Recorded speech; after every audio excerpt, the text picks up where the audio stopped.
Hi, hi. Hi, hi. Hi, hi. Hi, hi. Hi, hi.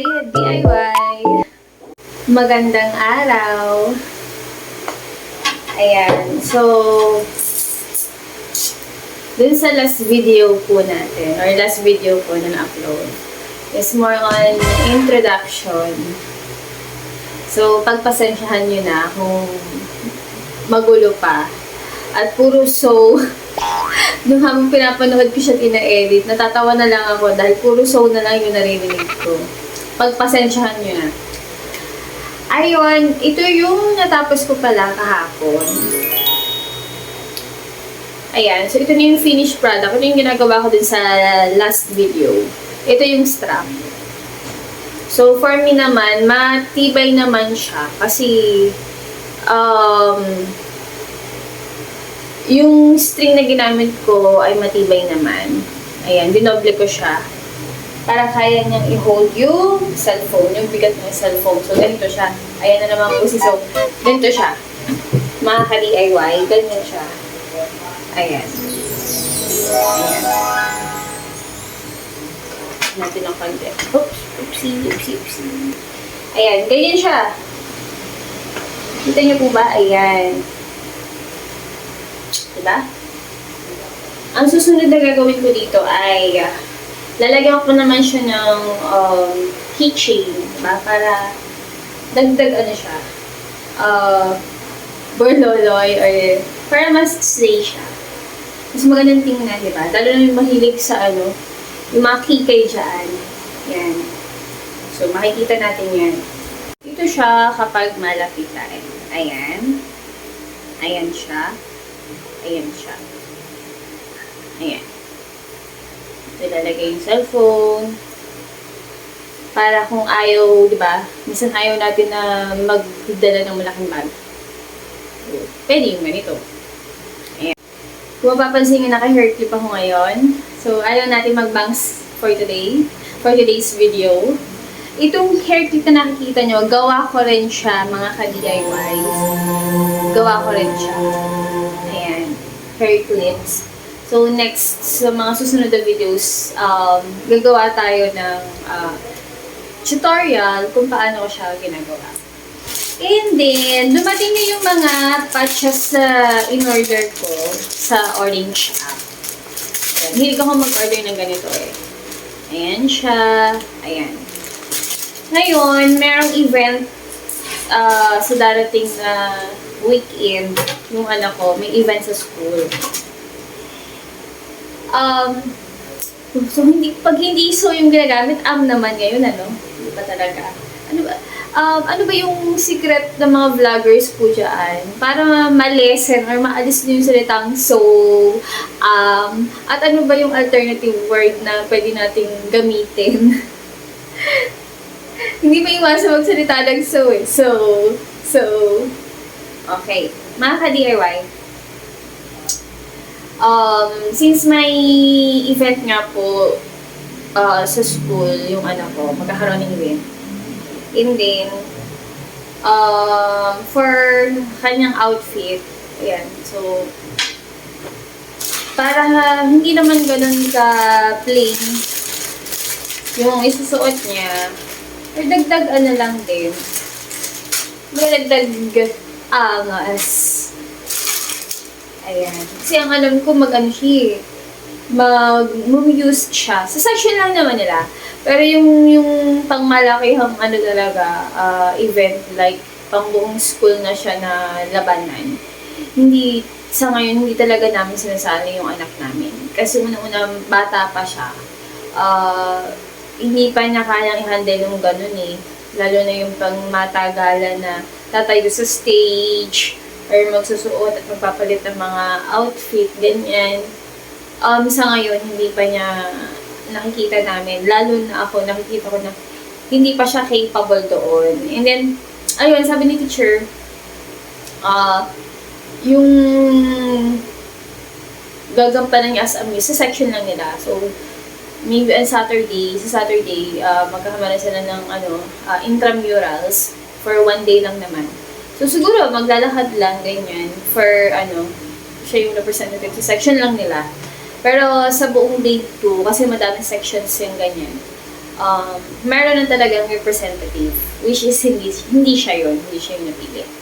So, ngayon, syempre, para dagdag lang doon sa isusuot niya, naisipan ko na ito, matagal na doon sa kanya, lagyan ko ng patches, itong vest, para, ano lang, di ba? Hindi siya plain tingnan. So, sino po yung mga nanay dyan na mahilig din maglagay ng patches sa damit or sa jeans or kung saan man. Pwede sa bag. So, pipili ako dito ng mga possible na ilagay ko. And then, ang alam ko meron na itong ito yata wala. Pero may mga patches na pag pinainitan mo lang or pinalansya is kakapit na siya dun sa tela or kung saan mo gusto ikapit. Pero ako talaga, most of the time, kapag naglalagay ako ng patches, tinatahi ko.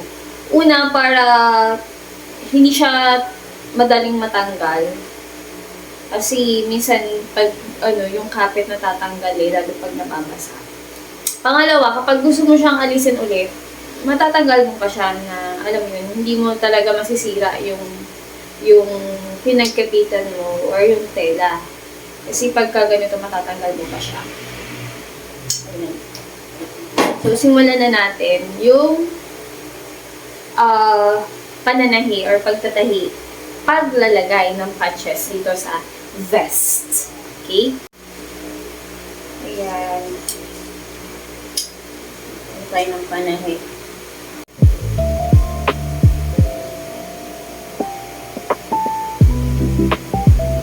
Lagyan natin ng panahi.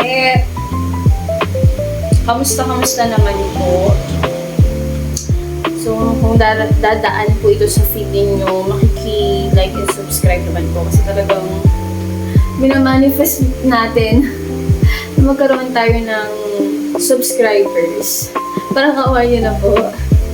Kaawa na. Ayan. So, ano kayong magandang ilagay dito? Ayun yung mga patches. Dito, maganda. Ayan, girl power. Nabili ko lang itong patches na to. Madami na siya eh. More than 20, parang more than 20 pieces siya. Parang wala pa siyang 100 pesos. Ayan, dito ko siya ilalagay. Ayan, dyan ko siya ilalagay. Mga ka-DIY. Ano ba magandang ka-DIY na lang muna itatawag ko sa inyo. Ka-day-day. Iba mga mamshi, iba beshies, Mars, bars. Wala tayong maisip.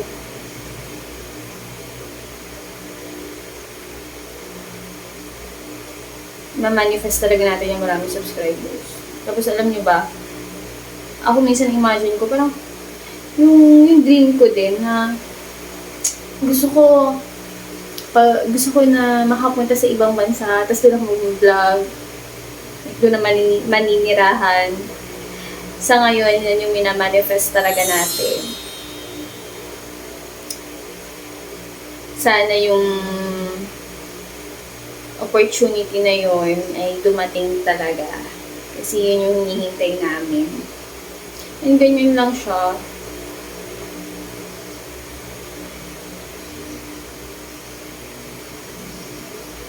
Ang hirap talaga pag nanay ka na. Ang hirap mag-desisyon.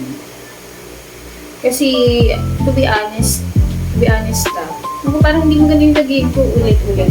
Kailangan maayos ang pagkakalat. Kwentuhan muna tayo habang tinatahin ko. To be honest po. Kung may chance, may possibility talaga na, pwede ako makapag-work abroad. Kaya lang, kumbaga tinitake down ko siya kasi una, babae yung anak ko. Tapos, kailangan pa rin niya talaga ng guidance or ng supervision. Lalo na pag mag-ready sa school.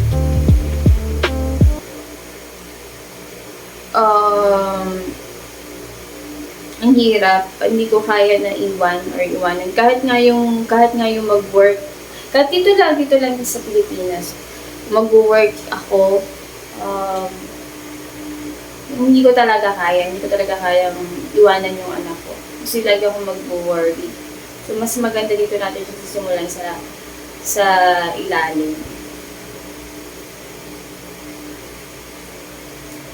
Pero kung gusto nyo na mas madalian na pagkakabit, at sa tingin nyo naman hindi nyo naman siya aalisin na, like permanent na talaga, pwede naman glue, or kung ano yung pwedeng ipangkapit na hindi na kailangan tahiin. Pwede naman po yan. Sa case ko lang talaga, dahil nga may time na ayun nga,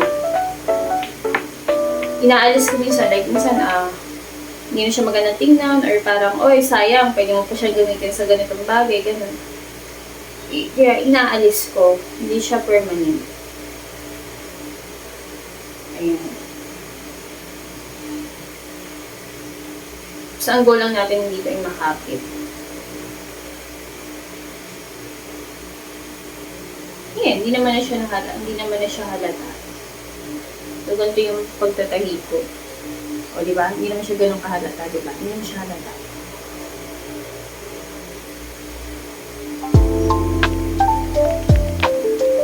Para lang dagdag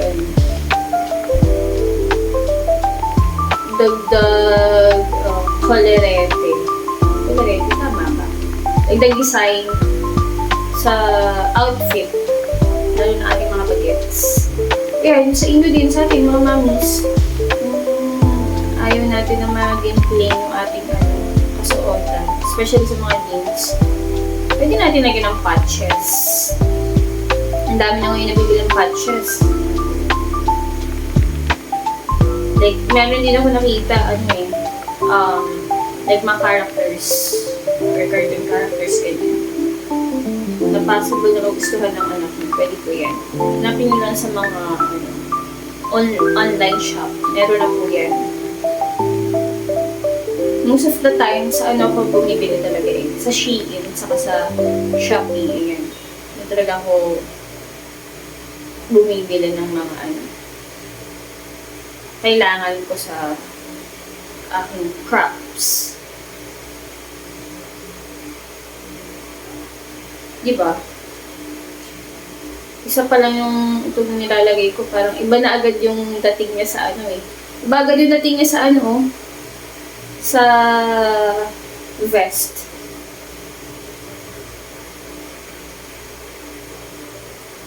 Kailangan lang natin maging madiskarte. Ako talaga, mahilig ako ganito. Yung sa DIY talaga ever since. Kahit yung bata ako, talaga ako ganyan. Siguro natutunan ko yung ganun kasi unang-una noon. Hindi talaga kami, nagpapapili. Hanggat kaya pa yung bagay-bagay. Mga gamit-gamit. Gagawan ko na lang talaga ng paraan. Napakarami, like, sa damit, pag malaki, ako na yung nagtatahi. Sa bag, di ba, pag may sira. Even sa sapatos, naalala ko nun, first year high school yata ako nun. Nasira na yung sapatos ko. Pero kasi ako, maraming sabihin natin, matiisin din. Tapos parang nahihiya ako magsabi. At saka alam ko nga yung sitwasyon namin. Parang, syempre yung father ko, yung tatay ko lang nagtatrabaho. Tapos 4 kami magkakapatid. Ayun. Para sa akin, hindi ako may part na may feeling na, di ba, nakakahiya din na nakakahiya syempre sa ibang bata, sa ibang classmates, na makikita na gano'n, nasira. Pero, ako talaga, as much as possible yung ginagawa ko, hanggat kaya kong itago yung mga bagay na gano'n, tatago ko na lang. Sabi siguro, naging introvert ako kaya ngayon, tira mo, late bloomer ako, ngayon pa lang ako nagtatry mag-vlog lang. Ilang taon na ako. By the way, I am 35 years old na po. So, ayan.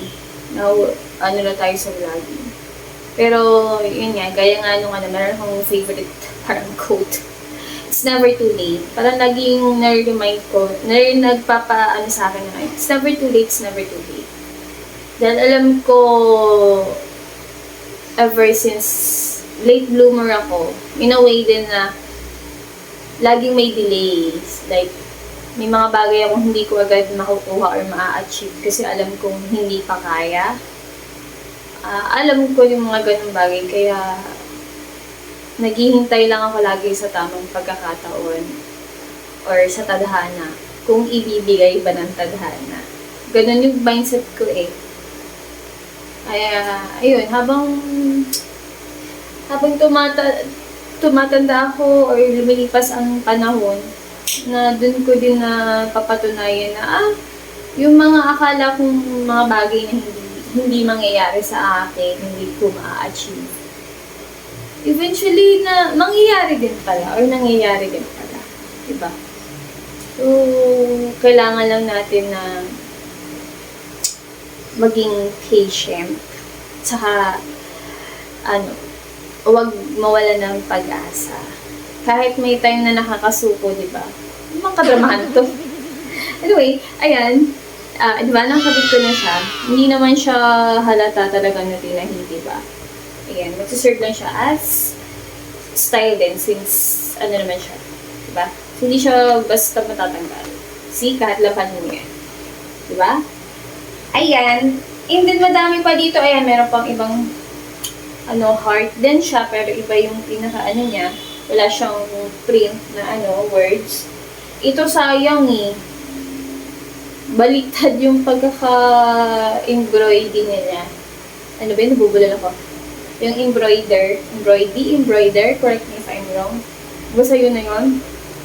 Ayan, meron ganito. Donkey. Ayan. Birds. Ayan, yung mga ganito. Ganyan. Nakikita nyo ba? Ayan, ito gusto ko ilalagay ko siya. Ito, ilalagay ko rin. Diba, madaming stars eh. Ayan, nalagay ko rin siya.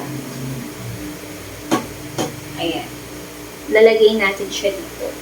Okay?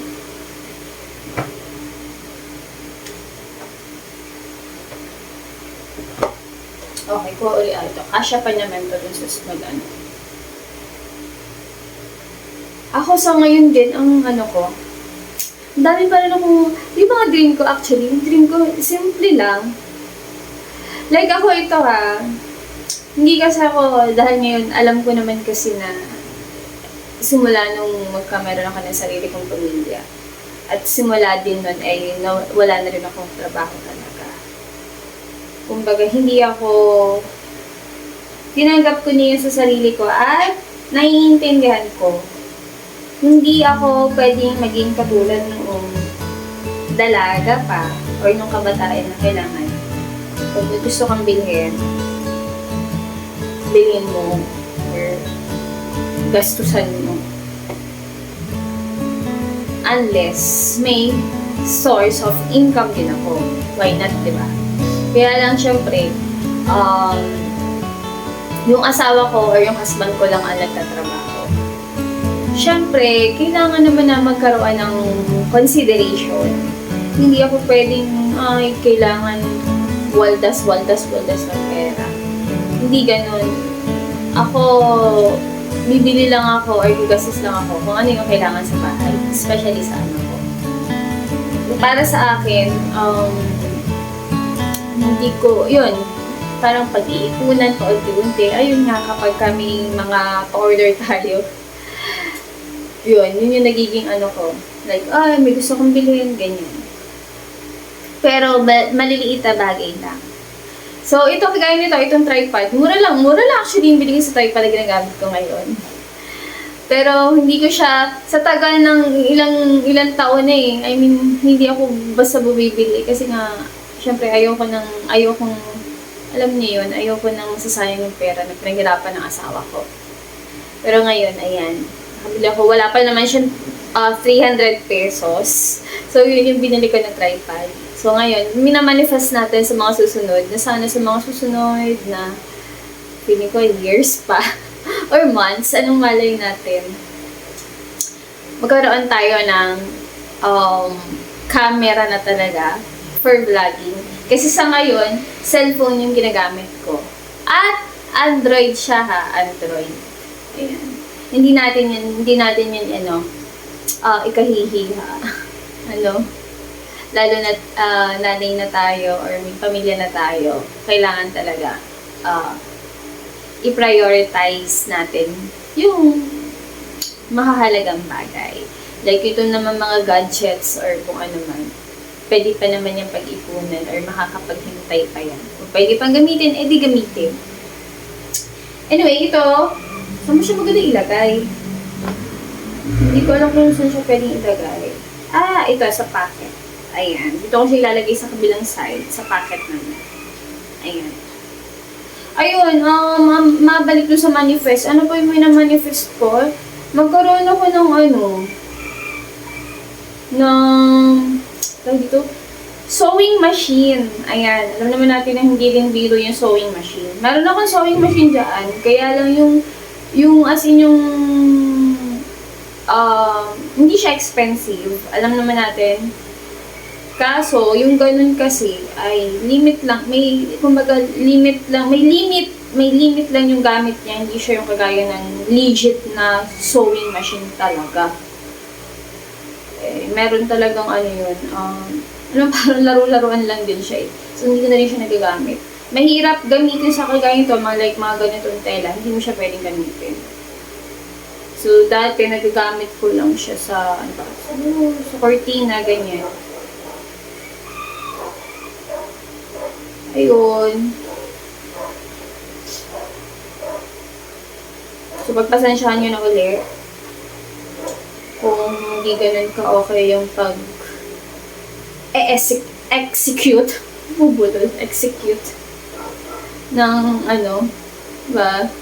videos o yung mga words sasabihin ko kasi talagang random lang siya.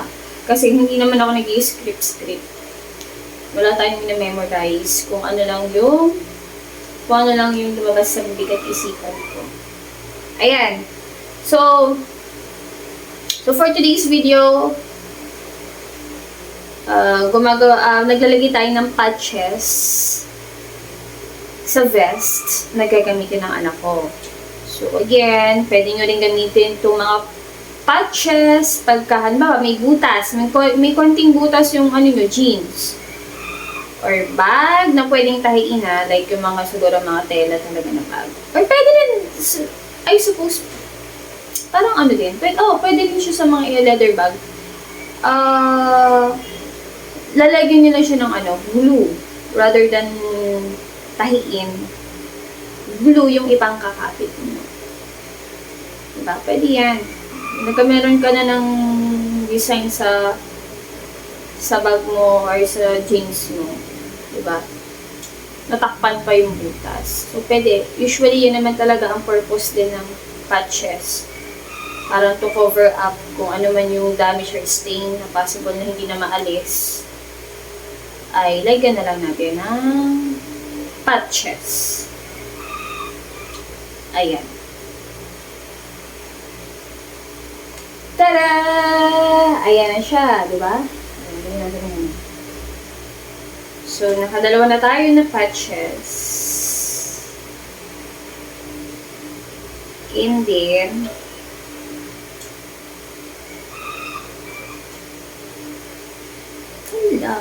ayan. Babalikan ko kayo kapag natapos na natin siya. From this to this.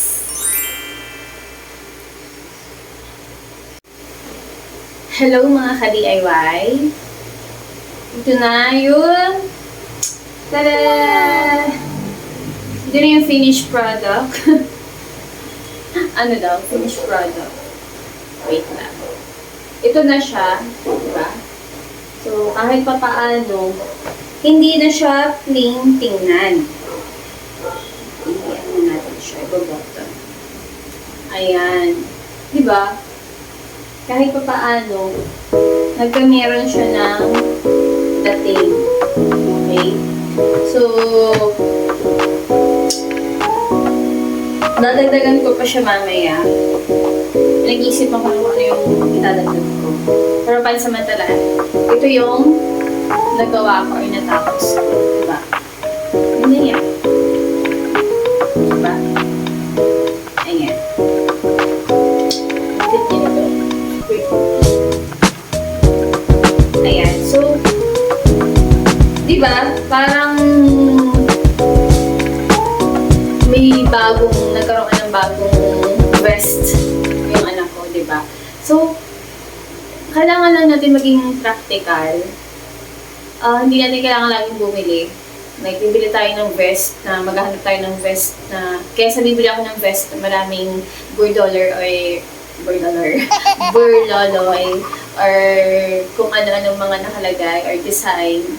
So, bakit hindi gawa na lang ako, diba? Para makatipid din tayo.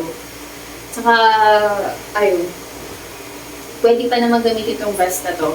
At sa susunod, di ba, kung pwede naman natin palitan ng ibang theme naman, di ba, pwede natin siyang alisin.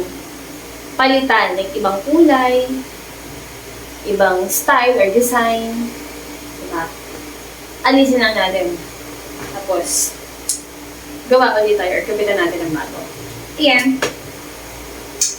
So, ayan ang ating DIY for today. So, samahan niyo ulit ako sa susunod na video. And please, paki-subscribe naman po ng aking channel. Kung hindi niyo man malike, okay lang. Basta pa-subscribe niyo po ako kasi minamanifest natin ang 100 subscribers. So, kakatok po ako sa inyo. Makiki naman po, sa pinag lang. So, samahan niyo ulit ako sa susunod na